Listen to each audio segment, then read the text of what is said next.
Hi folks, I'm Mike and I hope you're well. Welcome to episode 5 of Featured Artists here on Creative Source. It's great to see so many people in the chat already. And you can start off by doing me a favour, in actual fact.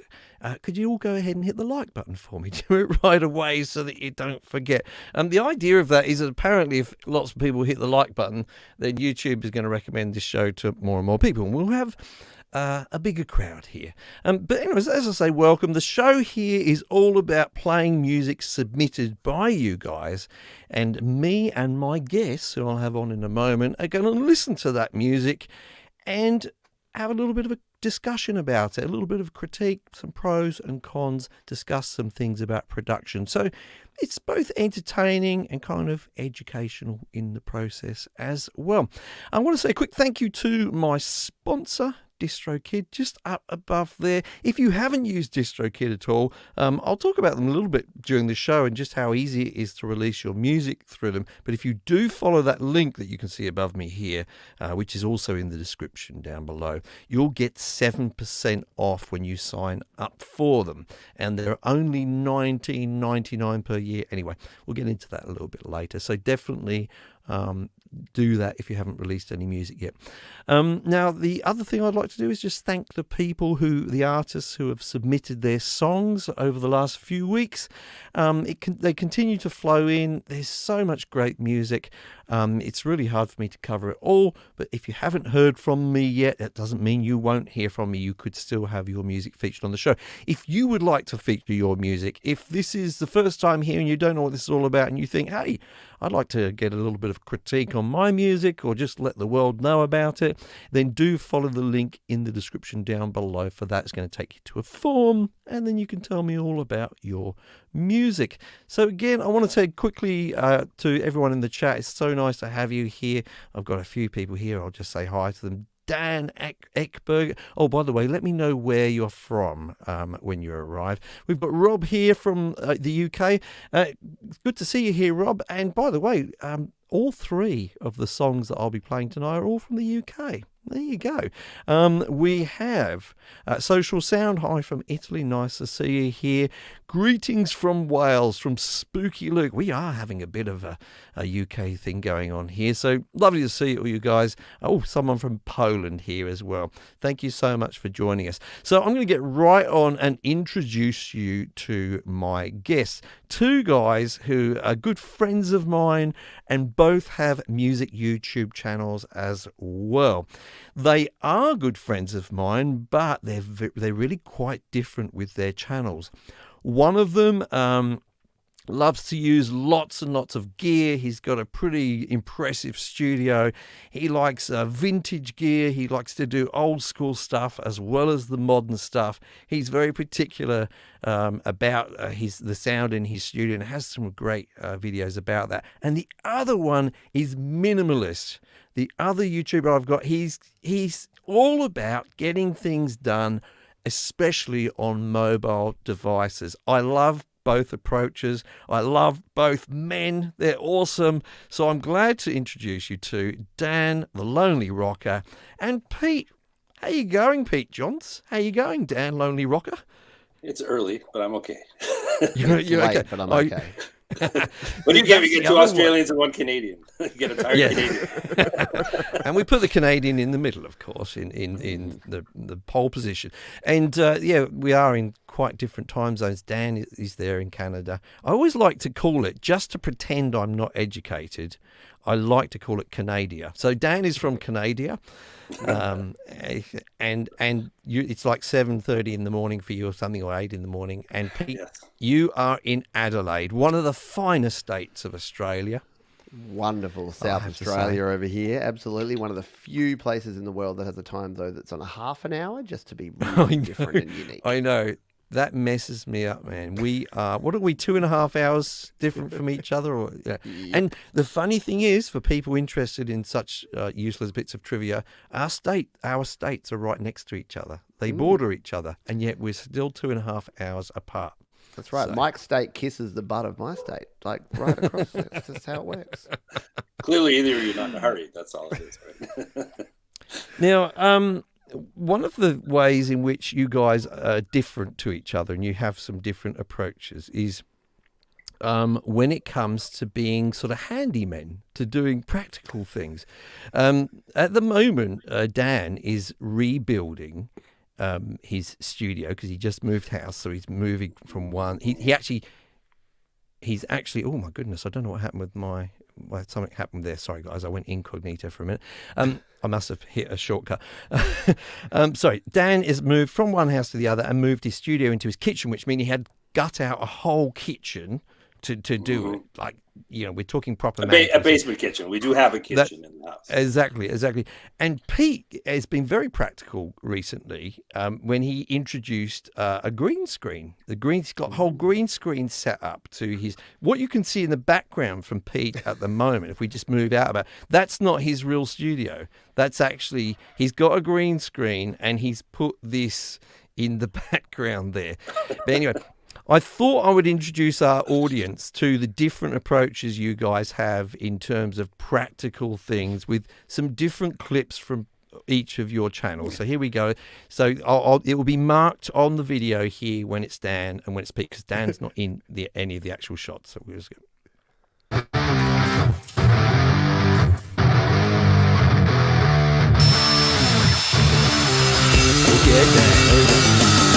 Because I don't read manuals, I just struggle through. It's got the poles in there. It's got a little carry handle because I'll be green screening on the go.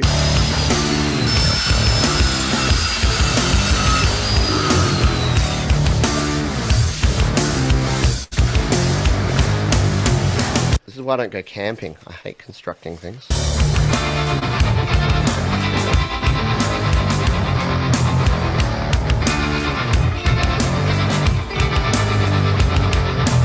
Wasn't well thought through. I'll have to take the headphones. I can take the headphones off now, can't I? Just wave really, really loud. So we got these poles held together with rubber bands.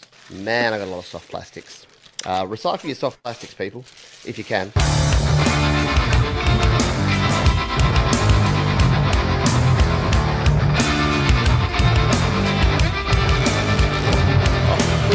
This is going to be fun, isn't it? So is this the idea that this goes acrossways, like that? That's only half of it. So how much are we going to need? We're going to need it to be like that, yeah? But what attaches to what? Oh, that's right. It came with some little things. There was little tie-on things that it came with, I'm sure. I'll have to check the cupboard. Oh, I knew this would be a fail. So, yeah, some differences in the way you guys approach. Slight. I'm so handy. That was brilliant. Really good stuff. I'm glad I've been doing those midriff exercises. Thanks, Mike.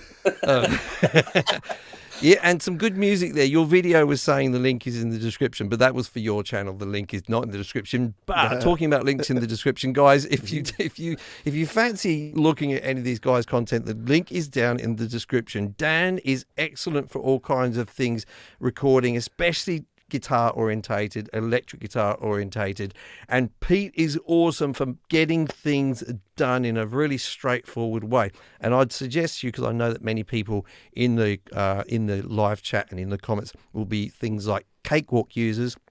I think there's a great potential for hybrid solutions where you actually record things on your iPad or something like that, and perhaps do a mix down on a DAW on your computer if you want the really, really sort of super fancy stuff that's perhaps not available on iOS. But I could be, you know what I mean, Pete, don't you? I don't want to put you in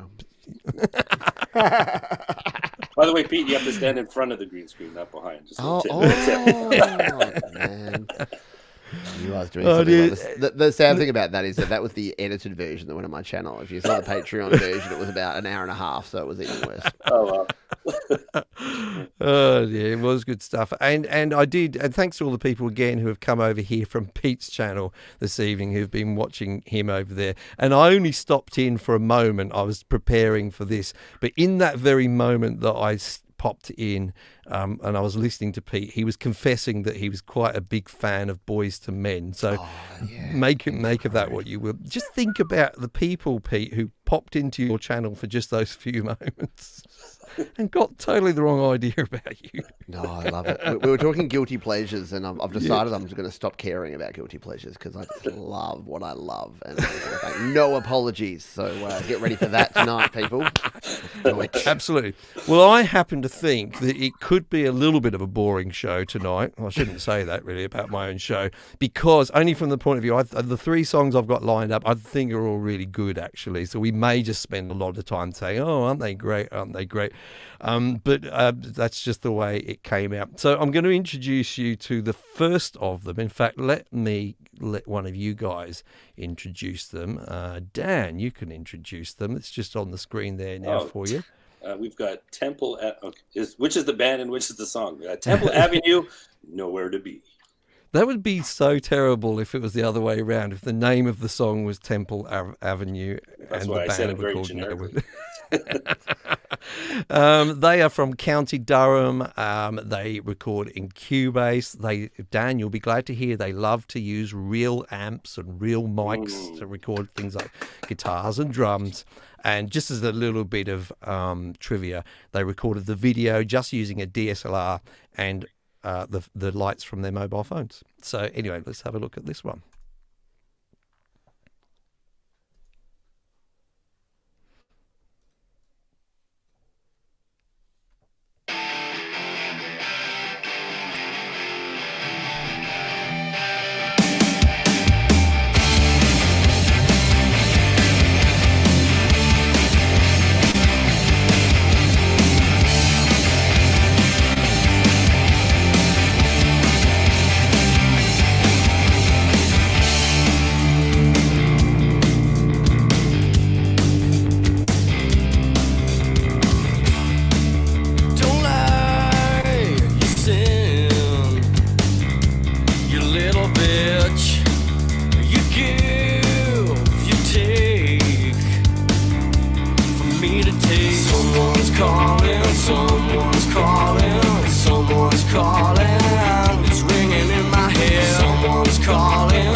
Well, that was a nice one to wake up to, wasn't it? To get going with. I'm going to go to my favourite person called Pete. Pete. Favourite person called Pete. Did they call me a little bitch in the first line of that song? I was a bit distracted by that. I'm like, hey, you're a little bitch. There was something about someone being a little bitch. And I guess the song was about his dog or something. But, yeah, look, I get distracted. Look, I say this because I do a similar show, as you know, Mike, and whenever someone plays some straightforward power chorded guitar rock, they get a leave pass from me for anything else because I kind of stop paying attention and just start like headbanging and moshing along to it. So it makes it hard to be super critical of anything that they did. But what I liked in there, I loved the drums. The drums did enough, but not too much. Yeah.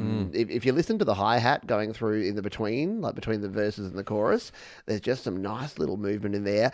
The halftime at the end, that did it for me in a big bad way. Loved that. They're like Nickelback, but good. That's what I'll say to them. They're like the best Canadian rock band, but actually good. Sorry, I had to say that because Dan's here with us. But no, I really dug it, and there's not enough of that these days. Not enough of just straightforward guitar-based rock. The lead guitar solo there was not too much. It wasn't just going nuts and shredding. It wasn't like all like Bon Jovi 80s kind of shred. It was just good. So no, I would listen to that again, and we'll be listening to that again because I want to listen to it through not YouTube and StreamYard compression. Because as we know, that doesn't always do it justice, but that's got potential and then some. So love it. Great stuff. Dan, I've only got 3 words to say. Yeah. Rock and roll. Honestly, we get into so many discussions about process, right? Because that's just the nature of music today. It's real instruments. Well, congratulations, it's real instruments. What happened to good old rock and roll, where a bunch of friends just get together and just hit you hard with some real good rock and roll music? I mean, it's such a human thing. I mean, like I grew up listening to rock music, and our biggest debates were whether we like bass players that play with their fingers or a pick, right? Both cases, they were playing their instruments, right? So no debate. So what I loved about it, it's just good rock and roll. I had a bit of a 90s vibe in the verse, but then it sort of opened up with those big choruses, and you got a little goosebumps there. I just felt the energy, and the singer, I got a kudos to the singer. I mean, that's often the weak link with rock bands that are doing it the right way, is finding the right singer. And I don't focus on vocals as much because I'm a guitar player, but I have to say that is the intangible that sets most rock bands apart from other rock bands. And I think it makes these guys a complete package. I'm really, really impressed, and I'm happy and thrilled to hear some real good music. And production-wise, like you already said, it beat great drum sounds, guitar sounds.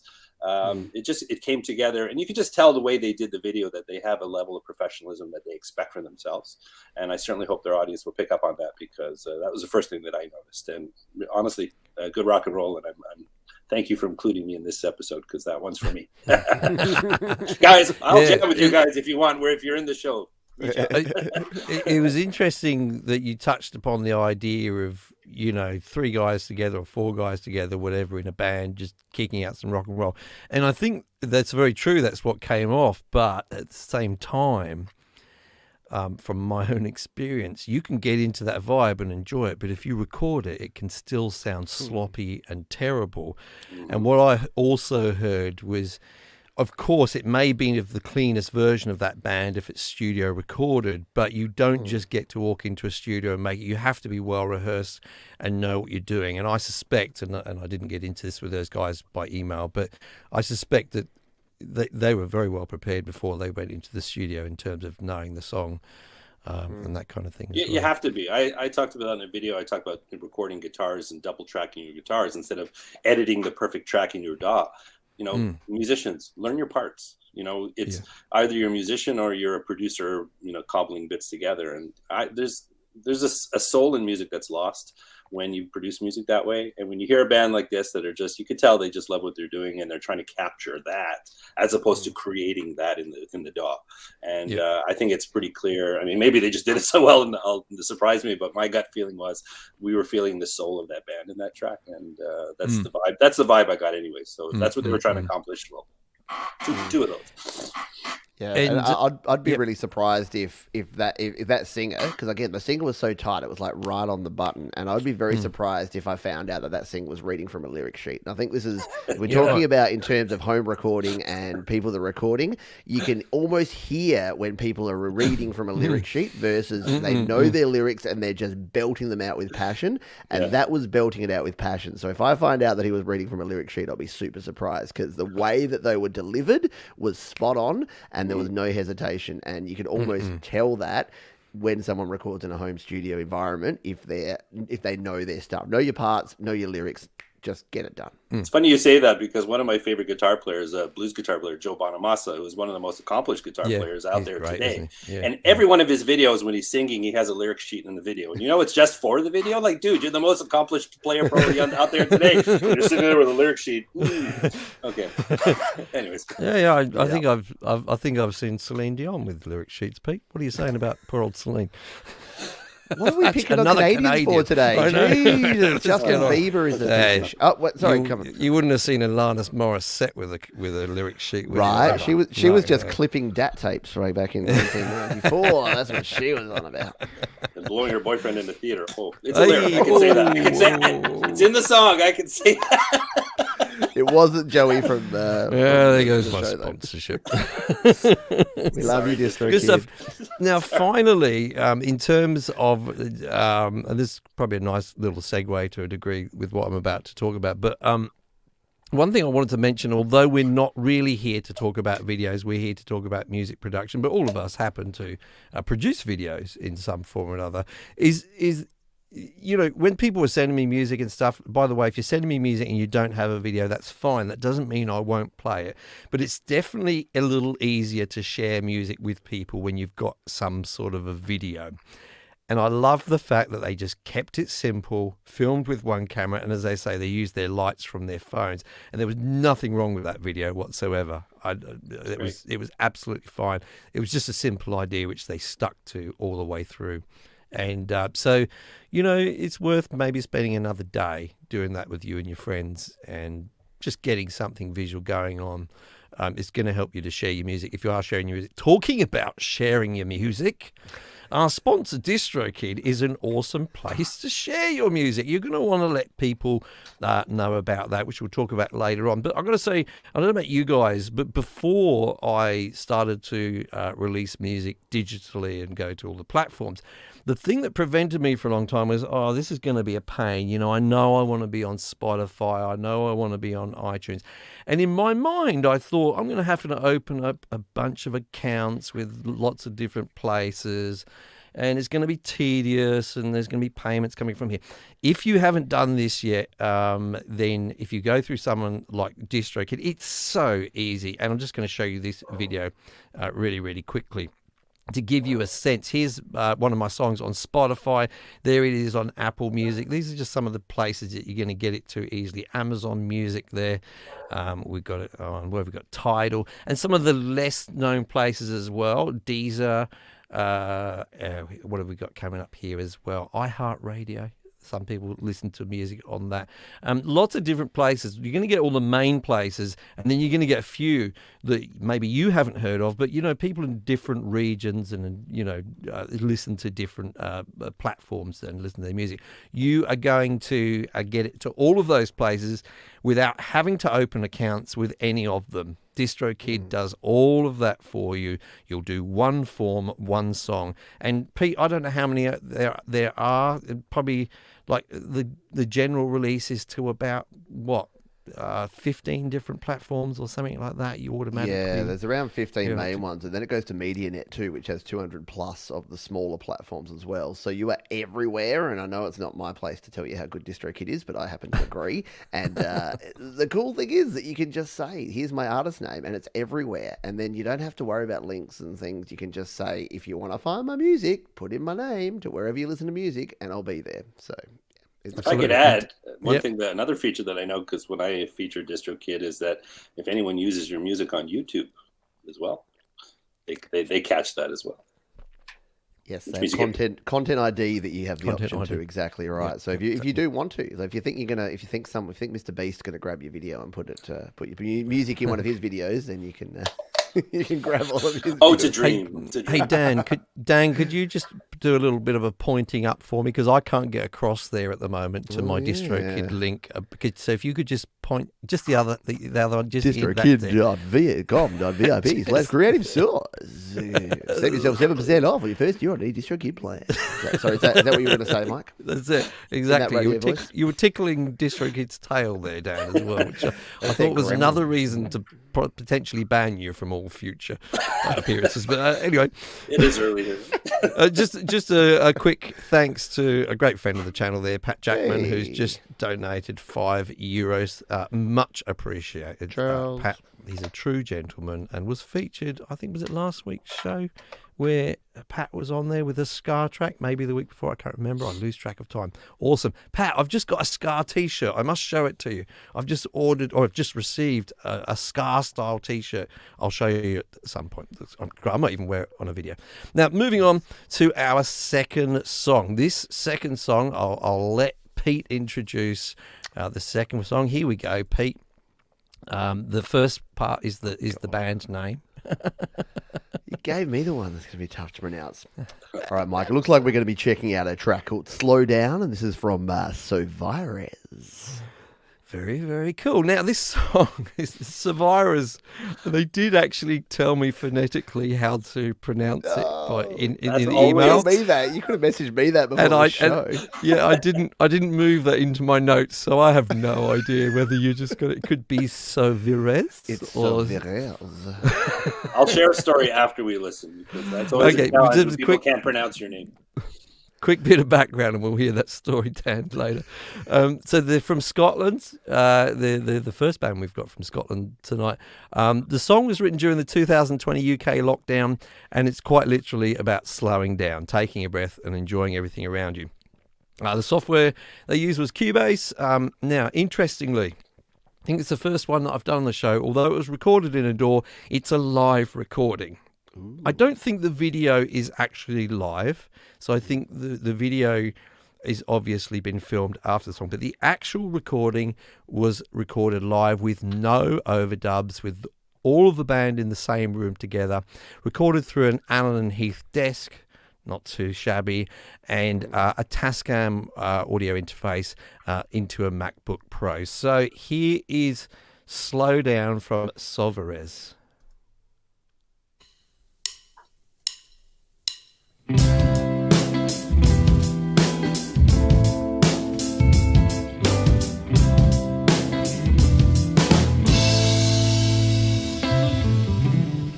Take those old shoes off. We don't have to talk about it. I can tell it's been a tiring day. Oh, whoa, put it out your head and forget what they said. Grab a coffee, listen to the rain. Oh, whoa, work to live, not live to work. You only cost yourself more pain and hurt. Slow down, you're going too fast. You gotta get back and just relax. Before you know it, everything will be alright. And take time to breathe it in. All the beauty we're surrounded with. You don't know what you got until it's gone. Yeah, so come on home. Come on home. Yeah, come on home.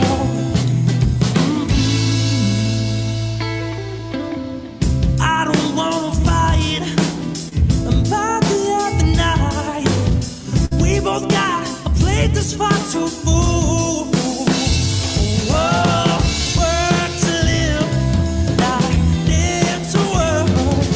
You only cost yourself more pain and hurt. Slow down, you're going too fast. You gotta get back and just relax. Before you know it, everything will be alright. Take time to breathe it in. All the beauty we're surrounded with.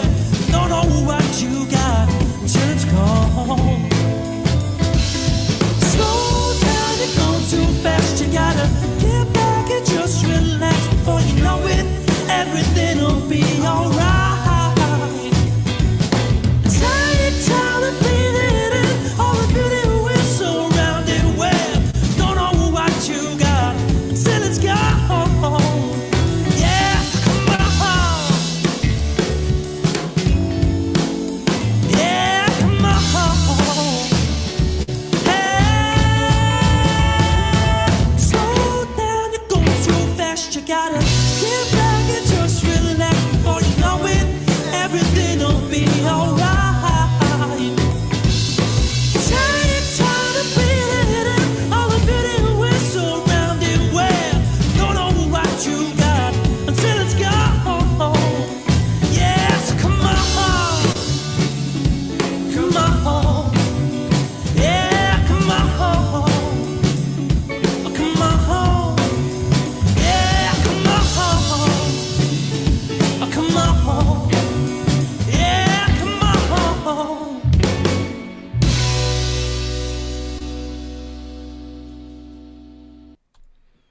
Well, Dan, if you wanted real instruments and real people playing them, what do you think about that?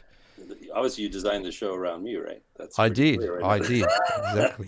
So, well, first of all, another band that feels like a band, right? You know, they all play. The singer's great. The sounds. Now, what's interesting in listening to it, and one thing that I don't think gives it justice is the fact that you said that you performed it live. It sounds live. You know, it's very roomy. You know, but it's the video's as simple as it is edited nicely, and it's got a polish to it. So only production people will think this way, but it's like, it's live. I would like them to sort of let people know that it's live, as opposed to, this was our production and we've got a very roomy sound. You know what I mean? Because number one, they're great musicians. If they're live, I mean, it's tight. The bass player, drums, right in the pocket, good melodies. I love the singing, nice, tasteful guitar playing. It's all there. It's just very roomy, right? So it's a very live sounding production. And the fact that it is live makes it even more impressive, but the average listener won't necessarily know that, right? So, but to my ear, it sounds live and good. And judging the production, it is live and it feels live to me. And even that, like I said, very roomy sounding. It's interesting you say that, because do you think there's a danger then? Because do you think there's a danger that average listeners hear it and they think it hasn't got that nice studio quality that they expect? It's got that room quality. That's what I'm saying, is that, you know, it in that way. The average listener doesn't know what they hear. They just know what resonates with them. They couldn't tell you why. And there's like an airy openness to the production. Now, if I was watching a live concert of a band that I like, it's going to feel more like that than it would be. Because in terms of production, I love really tight mixes, tight sounding drums, you know, not too much, bit of reverb on. I mean, I do instrumentals, but, you know, the more melody stuff. But the rhythmical stuff, I like to keep it really, really tight. That's not the case with this production. It feels either it is very roomy, or in the mix they introduce that just to accentuate that vibe. I don't know. But it did feel I think it was roomy. Yeah, it definitely was roomy. So, which is nice. I like it, you know. But I think their audience, people who watch this video, should know that this is live. There's no overdubs. There's no, you know, because it just sounds really good. But that is the difference, right? That is the difference. We'll get back to your story in a moment for mispronounced names, but Pete, I'm intrigued by that. You were grooving there. I was grooving. I was grooving like a minute after it finished. Like I love that beat. I love that tempo. I love that rhythm. It was really good. Both of these from the UK, and both sounded American. Like that's the first thing I had. I just noted that down. I'm like, does anyone sing with a UK accent anymore? Was like Noel Gallagher the last one to actually sing with a UK accent? I don't know. But yeah, love the rhythm of that. The guitar tones were awesome. Like the guitar licks that you had in there was sort of a nice jangly rhythm that worked really well. Video production was good. Vocals were on point. If that was one take of vocals, I could not do that take of vocals. That was solid. That was right there with it. The nice 80s key change, the key step up at the end there, that was beautiful. Like that's old school. That says to me, oh, my Siri wants me to tell. So, it loved the key change. Siri really digs that. So it went up a tone, I think, there at the end, which was a very old school thing that used to happen back in the day, where you want that elevation in that last chorus, and you just bring it up that extra notch there. That was really cool. And yeah, the backing, the guitarist to play those licks and do the backing vocals live in that was actually super talented. Anyone that's played guitar and tried to sing, and if you're singing on the beat and playing a syncopated rhythm that's off the beat, that is almost impossible to do live. I simply can't do it. So I take my hat off to anyone who does. Sting. Right? Yeah, exactly. Yeah, Sting playing bass and doing the... No, can't do that. If I had to pick anything there, a couple of the drum fills just went a little bit out of the pocket. That was the only thing I had, because I know, Mike, you like to be mean and you like to pick apart and find faults and things. So the only thing I could find is that there were 2 drum fills. The first one sort of sat in there okay. The second one just drifted a little tiny bit, and then they got right back in there. But that's the beauty of live, and I don't even think I didn't dislike it at all. And I think exactly to Dan's point, that when you know that it's live, you completely forgive that. And it's not that you have to tell the listener, hey, treat me nicely because this was live. But I think once you know it's a live sound, and hey, this is a band that recorded everything live, then you go, hey, I don't care if things just sort of drift a little bit a couple of times in a 4-minute song. If you drift twice, that's a win in my book. So super impressive. I think I'd want to mention for those in the chat and in the show looking afterwards at the replay, if you're just starting out, you may get a little bit of sick and tired of multi-tracking in your door, and it may occur to you, you know what, I'm just going to do it live. Me and my buddies, we get together when we're together. And I've got some bad news for you. It's really hard to record a band live like that and get a good result. First of all, you're all going to have to be on point. You're going to have to be really well rehearsed. There's going to be obviously all kinds of spill from one microphone to another.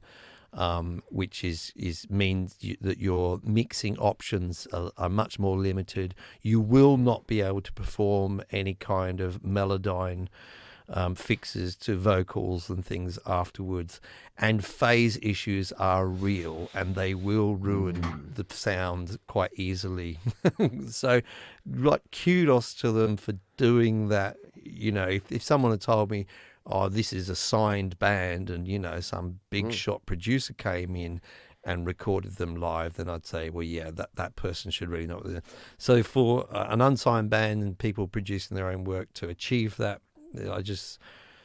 it's really tough. But it doesn't mean you shouldn't do it. Give it a go. But you will find, don't feel bad if the first few times you do it, it goes badly for you. It will be a lot of work as well. You know, just, okay, maybe we should multi-track, you know. But you won't ever capture that energy. I don't think, it's wrong to say you won't ever. It's very hard to catch that energy multi-tracking, that sound of a band playing together. So, I think you've said it before too. Sorry, I think you've said it before too, that like when you're doing that and you're practicing, even if you are recording separate parts and you're doing that band jam at the start that you're going to record, still try and give it your all, because you never know what sort of magic you're going to capture. Sometimes you can just capture that, that magic stuff in the bottle that you wouldn't get doing it separately. So still give it your all, because it might actually be something pretty amazing. So. You know, and something that we talk about a lot, and I don't think it's fair. And we all compare productions to multi-million-dollar productions, or how it used to be done. And those of us of a certain vintage, we have a certain approach to things. And people who are coming up today, I mean, recording equipment is so accessible today, and there's a danger there. And I don't want to say it's better or worse, but back in the 60s and 70s, people just learned to play music and then hope to record.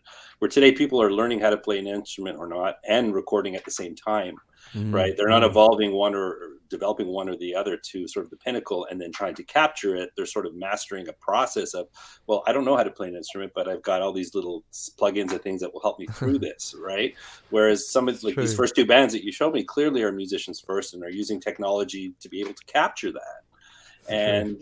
And for my money, it's just, if it is about the music, it's, I know we're a production channel, let's talk about production, but ultimately it's about creating music, right? And music that we want to listen to. And I teach my kids all the time. I call it one button music. I said, get really good at something and then let technology capture that so you can share it with the world. Don't use technology to fill in all the holes and things that you just can't do. I think there's a difference. And, good listeners are not stupid, right? Because you just sound more generic. Whereas bands like this, to me, they're not reinventing the wheel, but they sound more original. They sound like a musical unit working together. And to me, that's inspiring. It makes me feel good to see that there's musicians that still want to do that. So I thank both of those bands for continuing the tradition of trying to make great music. So do you feel that, I mean, all of us have played live in bands, and certainly for me and Pete as well, we do a bit of a solo kind of a thing, as a solo with guitar and vocal and that sort of thing. So do you think that it just simply gives you an edge when it comes to recording? Like, you've developed that side of yourself before you get into recording? I think that's 1,000%, because what is recording? Recording is documenting something, right? Is the documentary the recording, or is the recording documenting something? That's right? interesting. And to me, the greatest albums in history were recordings or documentaries of a particular artist at a certain period of time. You know, artists with longevity, you know, were identified by their period. Like I'm a big Rush fan, for example. Each one of their periods and the different albums was a stamp in time, right? And it documented their sound at that moment. Of course, there was production to make them sound good, but you saw that band live, and people argued they sounded better live. So it was a true reproduction of what that band sounded like. Whereas today, artists are creating in the studio, and the reproductions are not them. It requires additional assistance. I think there's a yes and no to that. I mean, just the obvious thing that jumps out to me is Bohemian Rhapsody was definitely created in the studio. So there's an argument to say that there were progressive bands at the time. But they were performing those parts. Yes, they layered it like madmen, but it was really more people singing all of those different parts, right? So look, that was an exception, of course, but it was, yeah. But I saw them live. That was the first concert I ever saw was Queen, believe it or not. That dates me. And I remember when they played Bohemian Rhapsody. And the lights, I was waiting to see what are they going to do when they get to that part. And then the lights went dark and they just played the video. Yeah, but when they came back at the end with the rock bit, holy smokes, they just blew the doors off of that crowd, man. Like, that's a rock and roll band, right? Oh, wow, I'll never forget that. True. So, Pete, what do you reckon to Rush? Oh yeah, I mean, look, I'm not a Rush fan. I'm not a super prog guy, but I do like I respect it, and I love. Here's the thing, like and we are all a little bit biased by the fact that we are probably similar eras, similar biases towards live instruments and live music. And look, the people that watch my channel range, and I was actually surprised. I said this to you, Mike. I was surprised that 18 to 25 is my second most popular demographic. Like it's 25 to 36, and it's 36 to 40. But 18 to 25, there's a lot of younger folks, and you don't even think about it, but there are. And they are doing this, and they are creating music, and they may not know an instrument at all, but they still have the production chops to be able to produce good music. And I think that there's space for everyone. And I think the democratization of home recording has created challenges in terms of that there's the American Idol syndrome of people that have no talent, that are creating music that is not good. But that was happening in the past before. It just means that more people can do it. But I always come back to the fact that, I know you didn't ask this question, but I like to say that a crappy song in $1 million studio is still a crappy song. An amazing song recorded in a voice recorder on an iPhone is still an amazing song. So I think it all comes back to the songwriting, the arranging, the understanding of what works and what makes a good song. So Billie Eilish can have 16 tracks of vocals in Logic to create her sound, and that's 100% cool. And Billy Bragg can have his one electric guitar standing, because we've got the UK stuff today. He can stand on stage with an electric guitar and sing and just blast out something with passion, and it is also a good song. I've seen Billy. He's one of my favourite songwriters ever, and I must have seen him, I don't know how many times I've seen him live.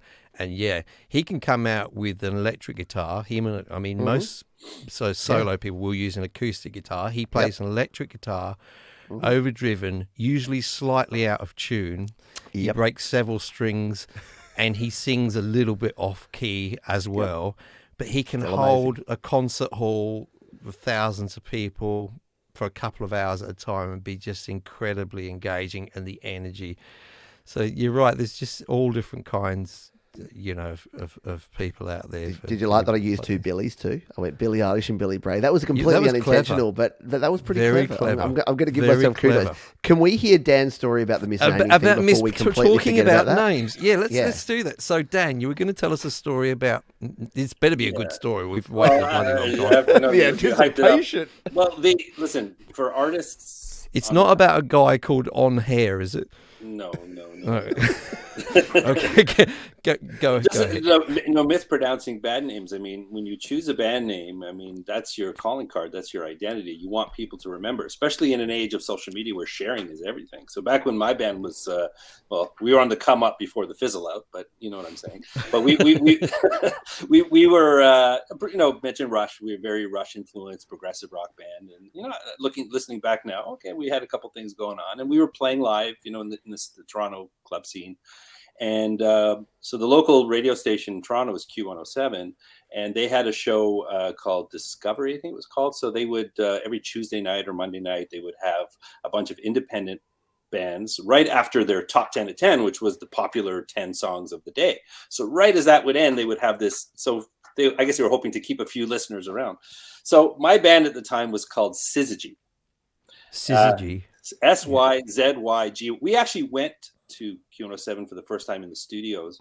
But when we went, that was the second time. But the first time, we sent in our music and we got selected to be on this Discovery show, and then they announced a few of the bands in the middle of the top 10 at 10. So this is like the biggest rock bands of the day, and then they slip in a couple of independent names. And the DJ was a female member, and she goes, coming up next is like Smith and Jones and Skidgewee. Oh my God, I can't even pronounce this. And I'm like, no, like our one chance of fame, and she screwed up the name. But you know what? Syzygy. It's a real word. Look it up. But nobody could pronounce it. And that was the death knell right there. I think, people, if they can't pronounce your name, that's your first problem. No, I mean, a good example is John Pete here. John Pete, I know. Right. More comments call me John than call me Pete.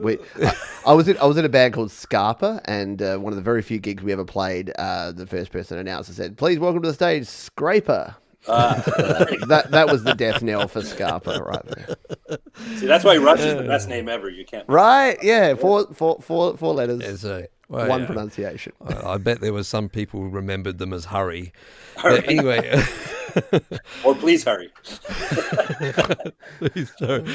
But it's when you are, it's one of these things that, although of course we want you to focus on your art and your music, it's certainly promotion. And I don't advise people on promoting their music really at all. I know Pete does. He engages in that, but I feel really not qualified to tell people how to get a big following or promote their music. I can tell them how to get their music out there with people like DistroKid, but how to actually get famous, if I knew that, I'd be famous. So, right. So, it's like those fake gurus, Mike. If I knew it, I'd be doing it. I wouldn't be trying to teach you how to do it for $97. Hey, Mike, don't sell yourself short. 89,000 strong. 89,000 strong. Get in there. Now, but in terms of when you do promote, and I've covered this on these shows before and made a mess of it, so luckily I've got a video for it.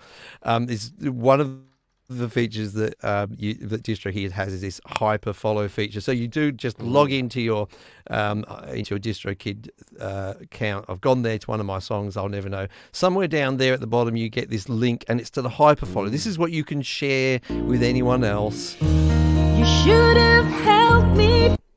They can have a little preview, as I did there. And it gives the links to all of these different sources. You don't have to give a gazillion links out to people. You can edit that page. You can change things to different orders. You can add your own links in if you want. But it's great just to have one link that you can share with people, and then they can find their most popular sort of music store or wherever they consume their music from there. So that's hyperfollow. And again, it's just one of those great things that you get when you actually distribute one of your songs through DistroKid, and it's effortless. It's just there for you. You don't really have to do anything. I love that. I like it when things are easy. Now, we're moving on to our final artist. Did I tell everyone? I didn't tell everyone. I've decided only to have 3 songs per show because me and my guests tend to waffle on a little bit. And what? You know, would you like to hear more about our band names? So, look, I think our final artist, I'll just throw up his name. It's a difficult one. I've left this one for me. Richard Anderson, All Things Considered. Which one's the band name? I can't tell. All Things Considered, and the song's called Richard Anderson. Nice. Must be a cousin or a distant brother or something. Oh dear. Look, he's very much inviting us for his critique here.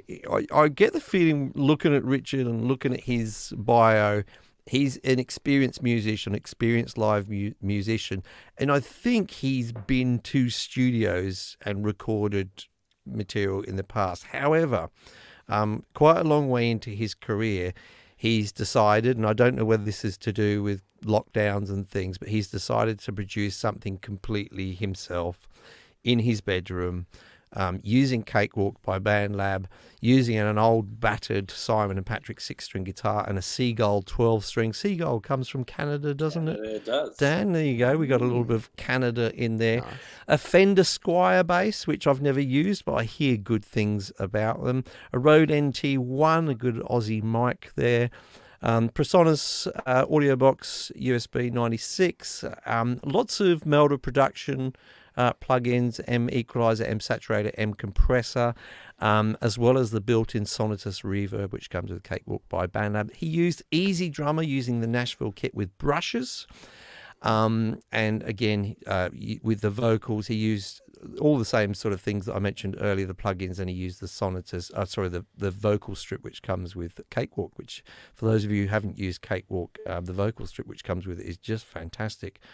Better than any other DAW that I've used in terms of that kind of thing. And he interestingly was multi-tracking this, and he was trying to use a virtual fiddle. He wanted a fiddle in this. He didn't want a fiddle. He wanted a violin, but he wanted a fiddle. And look, I knew I'd get a smirk out of it eventually. If I just kept saying he wanted a fiddle, eventually Pete would smirk. And it took him a while, but he got there. So yeah, he wasn't digging the virtual fiddle, so he decided to get a real fiddle. So he went on the internet to find someone to give him a fiddle. Isn't it the other way around? Oh, sorry, I've lost it.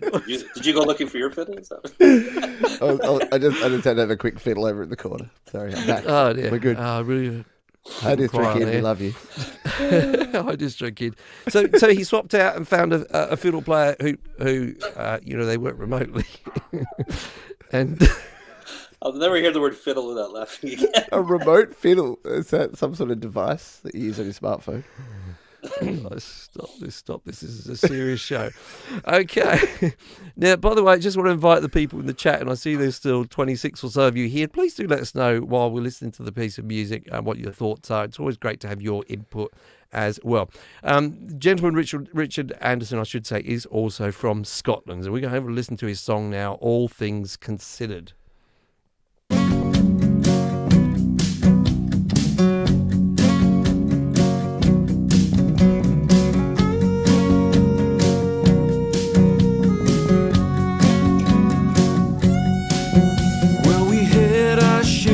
Quarrels seem to find that dividing lines.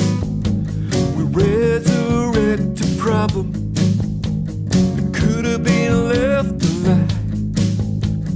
Cooking in the kitchen just around dinner time.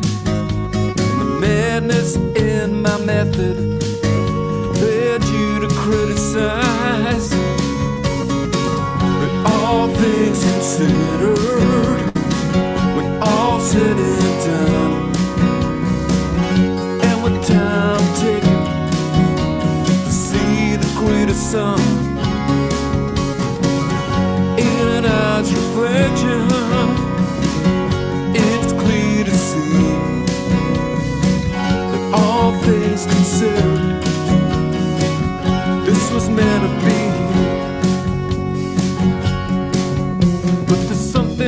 Television, there's your ear than mine.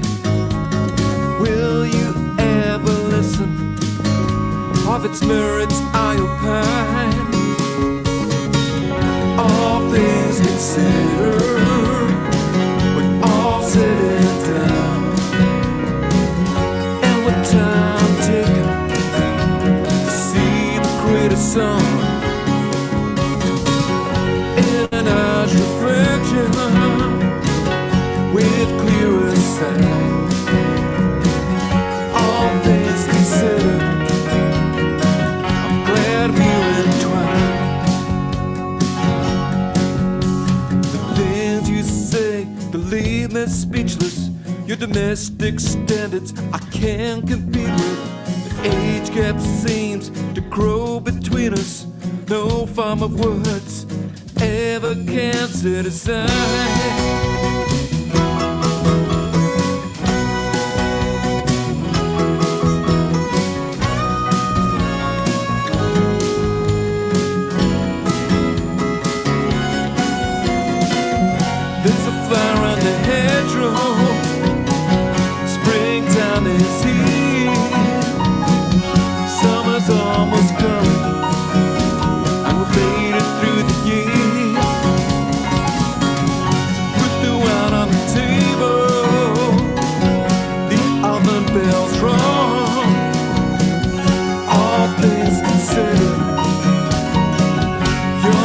the one.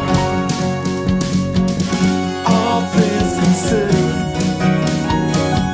you're still the one.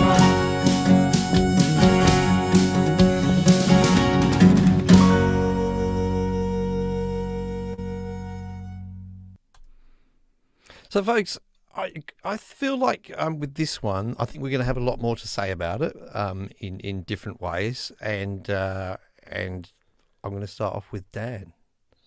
Well, all things considered, this is the kind of track I listen while having a little fiddle.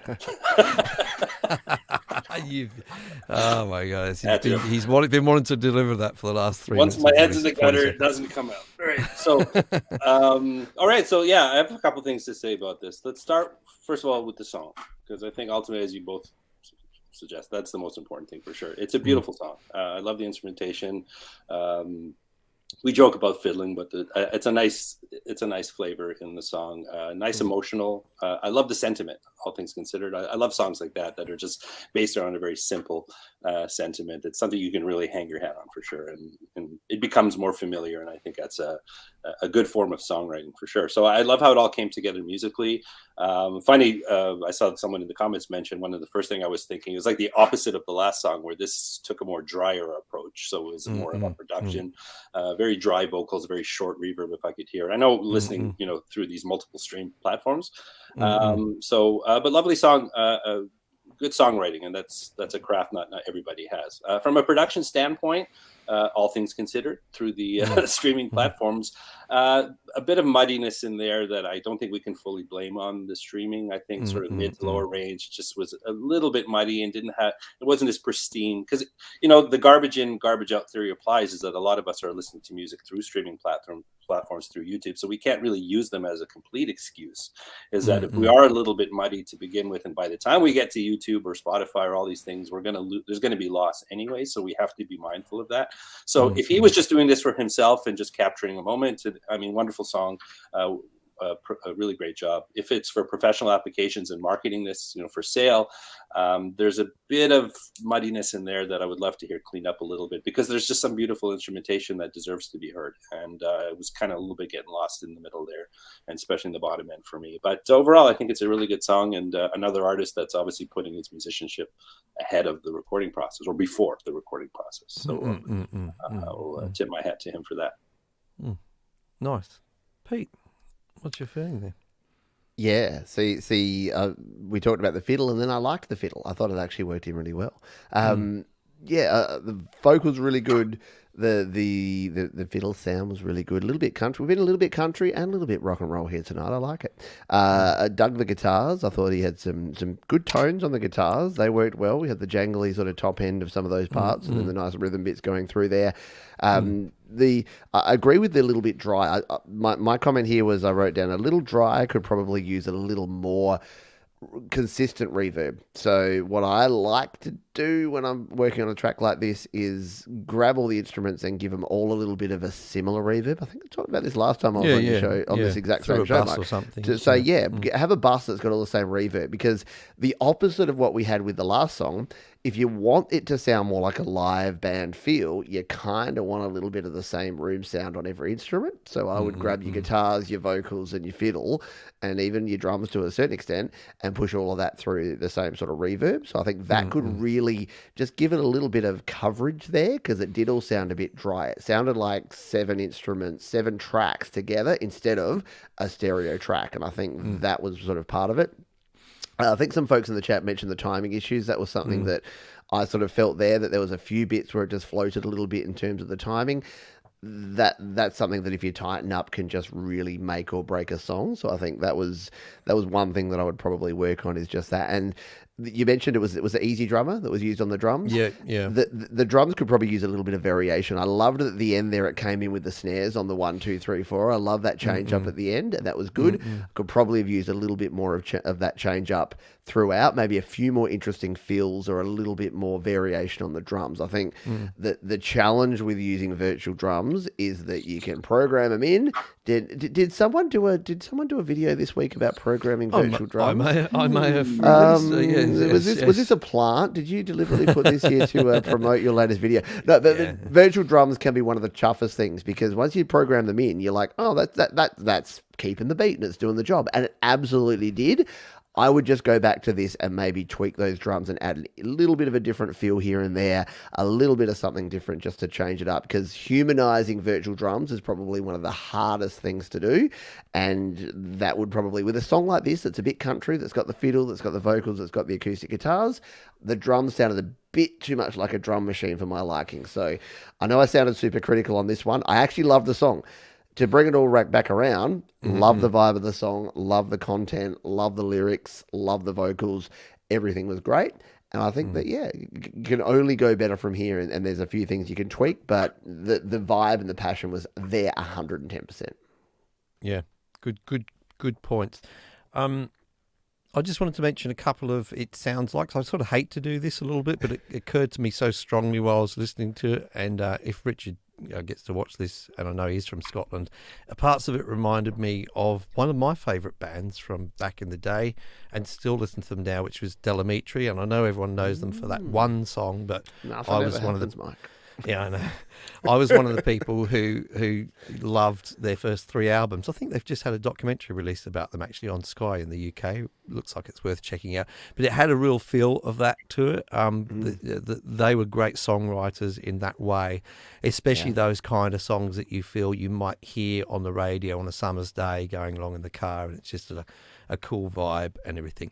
And definitely, as someone said in the comments, there was a little bit of Elvis Costello feel about the vocals here and there, which is, so both of those things are huge compliments, Richard, when you do watch. I don't mind a very dry mix. I think that there's definitely a place for that, although I do agree with Pete in terms of just some little bit of reverb across everything that sort of glues it together. But if I was going to give Richard a reason to perhaps re-record this song, I would say it would be the timing issues. It was the only part of it which really, in any way, for me, kind of was detrimental to the song. Everything else I could live with, and I agree with what some people were saying. I think the bass could have sort of kicked ass a little bit more than it did, was one thing, and the drums. And I sort of was thinking about the timing issues, because I've had the benefit of visiting Richard's webpage and sort of looking into him as an artist. And he's obviously a very experienced artist. He's been featured on the radio and things in Scotland, and has played at big events and what have you. And I wonder if what he's suffering from in terms of timing is he's had a lifetime of being able to drift the tempo a little bit in live performances. And now he's sat down with something which is going at that completely constant. Have you guys ever had that feeling that when you get to the chorus, hey, why is the click track slowing down? Because actually you're speeding up. And I know loads and loads of people. I'm different to other guys who will say, oh, a good musician can play along with the click track. I agree with that to a degree, but I don't think that's what music is about. I think one of the forms of expression in music is playing with the tempo. It's slightly, and so I would just to advertise one of my videos, and I can't remember what the title of the video, but I've got a couple of videos. I think one for Cakewalk, one for Studio One, where I talk about making the door play in time with you, and you will lay down something like in this case an acoustic guitar track, and play the song fluidly, and then make the tempo follow you. There's ways that you can do that. You don't have to set the tempo and play along with that metronome. Modern doors are quite capable of quite organic tempo changes, and there's different ways. But I think Pat and some people were mentioning, they may have tried to fix this with some time stretching and things like that. And I think that's okay as an approach. You can get lots of artifacts and things with that, which can be really problematic. I'd probably prefer personally, to say, hey, if you know this is going to happen, if you're just a natural live performer who's going to sway with the tempo a little bit, then there's nothing wrong with starting out right from the beginning. Hey, the tempo is going to change in this song, and that's going to make me play better. And it won't sound, if it's only changing by 1 BPM here and there, as often happens, no one's going to feel like it's sped up or it's slowed down. They're going to feel like it's the most natural thing in the world. So I'm suspecting, I don't know, that may be what happened with Richard here on this recording. So Yeah, it's interesting. It's kind of a worlds collide thing, because some of the records in the 70s were, bands, for example, were,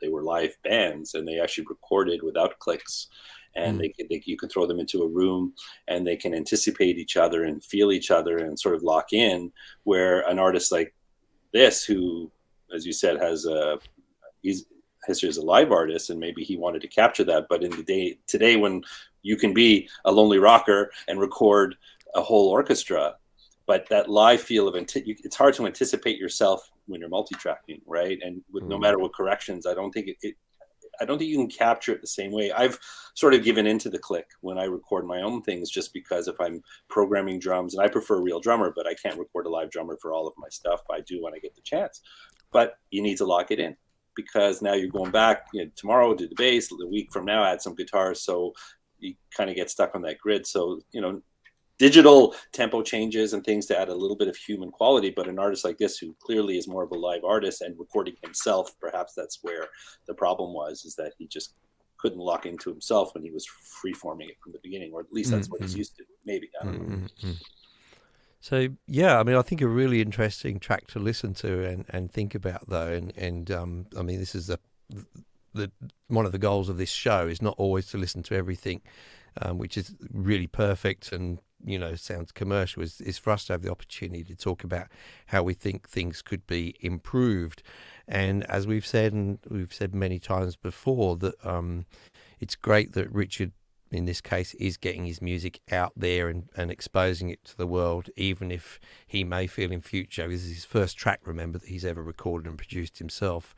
I mean, when we take that into account, it's kind of really, really good, what he's achieved here. So, Richard, I would definitely, take this encouragement, try and learn little bits here and there from what we've said, and go ahead and record more songs. Keep doing what you're doing and loving it very much. That's our last song. It feels so short now, doesn't it, this show, with just 3. Pete's going to be able to get to bed. We managed to rant over an hour just on 3 songs, Mike. So we did pretty well. But it's good. I like it. I do want to say, before we get into our goodbyes, I do want to say thanks to all the artists who contributed their songs. And folks, if you would like to contribute a song, check the link in the description down below. Also, do check the links in the description for both of my guests, Dan the Lonely Rocker and Pete Johns from Studio Live Today. Check their links in the description down below and subscribe to both of them right away. And I don't say that just to get their numbers up. I say that because I know that if you watch my channel, then it's a good chance you'll enjoy their channels as well and get some benefit. They take a different perspective from me on different things, and that's going to help you to get different perspectives on production, different ways to do things. And especially, Dan's just great in terms of what he does, as I say, different to Pete. He's a more complex approach to everything. But Pete is about this wonderful way of just kind of going with the flow and getting things done and not overthinking it, using minimal equipment and just focusing on great music, great songs. And I've heard a lot of the stuff that Pete's viewers create as well on iOS, and it's fantastic. And I think if we were not discussing the fact it was on iOS, then most people would have no clue that music was created on a mobile device, myself included. So that's something for everyone to think about. So check out both those channels. a massive thank you to the folks who are still here in the chat here, for your contributions, for your comments. It's very, very much appreciated. And this show is going out every single Thursday, at least up until Christmas at this time. So I really hope that you will all join me, and I'm sure these guys will both be back at some point. If you'll have me. Wow! If you will not I'll force you to, Mike. Yeah, sure. I'll leave the fiddle at home. Going off for a fiddle just after the show. Wait, what? I knew the fiddle had to come into it. Forcing the fiddle now, so it's getting even worse. So yeah, great show, guys. Thank you so much for having me here. Dan, what would you like to say as your parting comments? Well, maybe just what I've been up to quickly, Go for it. Thank you for including me. This is a lot of fun. It's My fun pleasure. to get in front of a different audience and just share some ideas. I'm in the sort of the end of the transition from the move. I've been building my new studio. By the way, your audience is getting the first little look of my new studio. This is just the entrance into the studio. But I've been frantically getting the new studio set up and hoping to have a reveal maybe in just under 2 weeks. I'll give my first look inside the new studio. And then hopefully we'll be back to our regular scheduled programming, production tips and gear and reviews and things like that. So Okay. Just about there. Awesome, man. Now that you're almost through with your transition, is there a different term for the way we have to refer to you now? Daniela. We got Pete. I did that just for Pete. I just wanted to see Pete face palm. Oh boy, I think my mother's watching. Careful. Pete. Something about when you're on my shows, I have to say things inappropriate. It always goes pear-shaped, doesn't it? No. Does that mean I have to change instruments too? You have to play the fiddle. Not anymore, apparently. Pete, I'm going to leave you with the final word. Ooh, my final word is #Songtember. I'm wearing the shirt. Look. Songtember's on. Songtember is on. So that's the big thing that happens on my channel every year, and that is our Song in a Month challenge. So if you are out there and you are looking to create music and you want to create and record and release a song, I throw this challenge down to you, which is to create, record, mix, master, and release a song all in the month of September. We do it live on the channel every day over at Studio Live Today throughout the month of September, and we invite you along. Very, very simple rules. You don't have to worry about. It's not a competition. There's no prizes. There's nothing to win. The prize is a self-satisfaction you get from completing a song and getting it out there. So that's what I have to say about that. And tune into Your Music Live. Right. Your Music Live is the other show we do. So we do that every Friday afternoon or evening or Saturday morning here in Australia. And that's 2 hours of basically this. We listen to a bunch of music and we have a lot of fun, and we listen to some independent artists over on the channel. So that is my 30-second spiel. And I'm going to pass back to you, Mike, to Good stuff, take man. it on home. Everyone follow the links in the description. And the main links that I want to refer you to are the links to the artists that we featured today. Do have a listen to them in stereo, because you have not been listening to them in stereo for this show today. And also, I've not said this before, but I want to try and get into the habit of saying this. If you do get the opportunity to do a couple of these things, one is if you're on Spotify and you find these artists, add them to your playlists and all that kind of thing. So support them in that way. And, if you get the opportunity to buy their music, please go ahead and buy their music. I know that some of them will be on the various different platforms. It's a great way, and then you can have these really great songs at your disposal all the time to have a listen to. That's it from me. I will see you all next Thursday on Featured Artists Live here on Creative Source. Bye-bye.